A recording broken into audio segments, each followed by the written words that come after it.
As I also notice in your introduction, you state, how can you become a better thinker?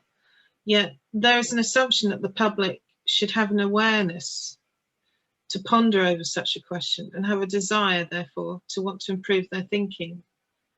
How would you like to comment on that? Well, I'd hesitate to say that the general public have an awareness that they want to improve their thinking, or that even that they can improve their thinking. But I think there are certain sectors of society that would dearly love to be better thinkers. And I think that, going back to what you were saying really about COVID, we're faced with a very mysterious world. People in the last couple of years in the UK have been faced with Brexit, and that's been a transformative experience for them. And they've been faced with COVID, which we're still in the middle of, and that's a transformative experience for them. And if we have the kind of climate change that is now being talked about, that's going to be a very transformative experience for them. And so people are going to wonder how these things come about, and how can they make sense of all of these things? And what kind of thinking would help them make sense of these things?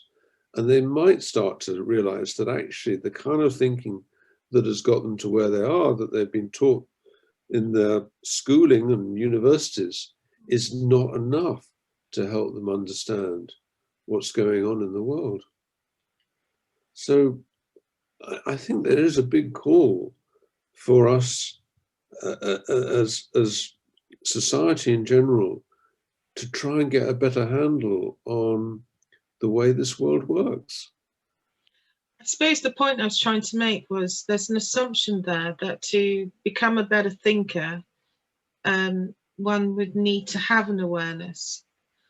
For those who aren't aware of having an awareness state, having the ability to be reflective, what's your message to those people who might be oblivious to having such an awareness of self, and therefore understanding that there's a methodology of changing how you think in terms of applying meta-thinking may actually escape them? Well, I think my message to them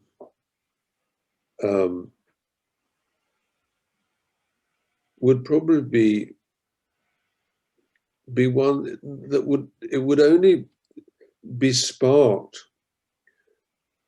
when they came to the point of feeling that the thinking that they were applying for a particular aspect of their life wasn't really working effectively. And if somebody says, look, I'm perfectly happy with my life, everything is fine, I can reason things out, I don't have any problems understanding the way things work, I would say fine.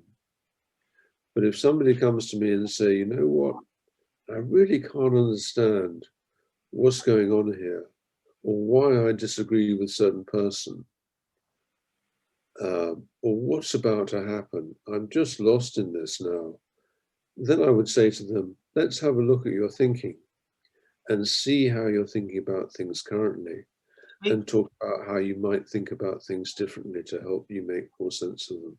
Exactly.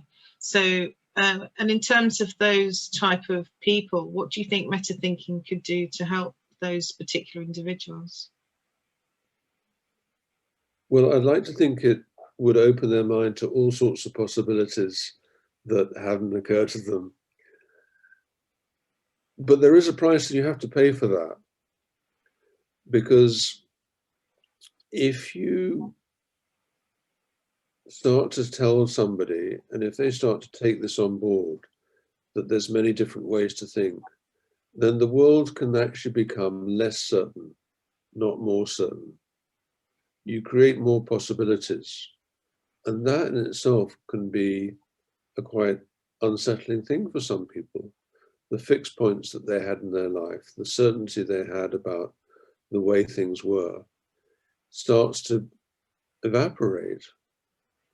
And so it's certainly a developmental step for people, and it's not a developmental step that everybody would be willing to take. For some people, they don't want to challenge their existing ideas.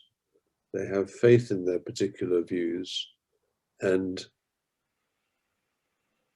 to take that away from them can be a mistake, in my view.